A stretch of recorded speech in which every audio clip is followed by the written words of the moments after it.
लाला केदारनाथ सबसे बड़े और इकलौते भाई अपनी 4 बहनों के विवाह की व्यवस्था करने के लिए जिम्मेदार हैं।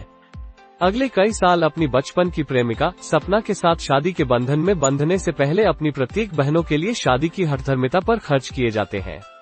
लेकिन कौन जानता है कि क्या वो अपने वादों को पूरा करने में सक्षम होगा या यदि भाग्य के पास अन्य विचार है। फिल्मांकन चांदनी चौक के हलचल भरे इलाके में शुरू होता है, जहां नायक लाला केदारनाथ अक्षय कुमार एक सफल पुश्तैनी गोलगप्पे पानीपुरी की दुकान चलाता है। उनके पास एक बड़ा प्रशंसक आधार है, विशेष रूप से गर्भवती महिलाओं के बीच जो बेटा होने की उम्मीद में गोलगप्पों के लिए उनकी दुकान पर अक्सर आती हैं। अपने निजी जीवन में भी वो अपनी 4 बहनों से घिरा हुआ है, परिपक्व और जिम्मेदार गायत्री, सादिया खतीब, मोटा और चुलबुली दुर्गा, दीपिका खन्ना, अंधेरे और रहस्यमय लक्ष्मी, स्मृति श्रीकांत और कब्रदार सरस्वती, सहेजदीन कौर, भूमि पेडनेकर। लाला ने अपनी मरती हुई मां से वादा किया कि वो तब तक शादी नहीं करेगा जब तक कि उसे अपनी 3 बहनों के लिए अच्छे जोड़े नहीं मिल जाते। उसने अपनी बहनों के लिए उपयुक्त पति खोजने की बहुत कोशिश की, लेकिन अभी तक कोई भाग्य नहीं है। इस बीच लाला की अपनी बहनों के प्रति वफादारी सपना के साथ उसके रिश्ते में आड़े आ जाती है। आनंद एल राय ने अतरंगी रे के साथ वापसी की।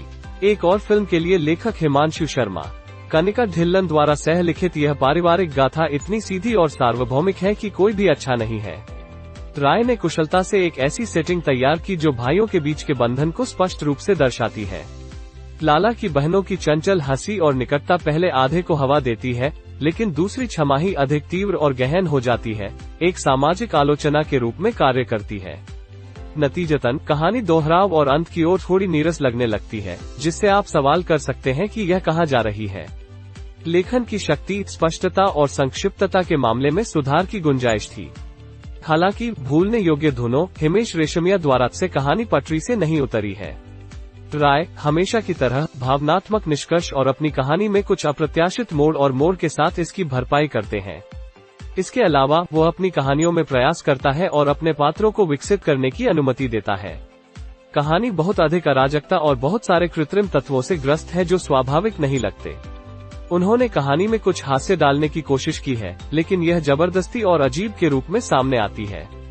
फिल्म में कई चरणों में अक्षय ने अपने चरित्र लाला द्वारा अनुभव की गई भावनाओं की सीमा को दृढ़ता से चित्रित किया। चाहे वो असहाय भाई या समर्पित प्रेमी की भूमिका निभा रहा हो, अभिनेता शीर्ष रूप में है। सपना के रूप में भूमि पेडनेकर ने बेहतरीन अभिनय किया है। हालांकि अक्षय कुमार के साथ उनकी पिछली फिल्म में उनकी मजबूत केमिस्ट्री थी। नवागंतुक सहजमीन कौर और स्मृति श्रीकांत के साथ साथ दीपिका खन्ना और सादिया खतीब सहित 4 बहनें एक बड़ी मदद हैं और लगातार स्वागत हास्य के साथ शो को इंजेक्ट करती हैं। सीमा पाहवा जो कुछ भी करती हैं, वो एक मैचमेकर के रूप में अच्छी तरह से करती हैं। रक्षाबंधन का पहला भाग बल्कि मनोरंजक है और इसके पात्रों द्वारा बताई गई कहानियों की भावना को अच्छी तरह से दर्शाता है, जो सभी भारत के छोटे शहरों में रहते हैं।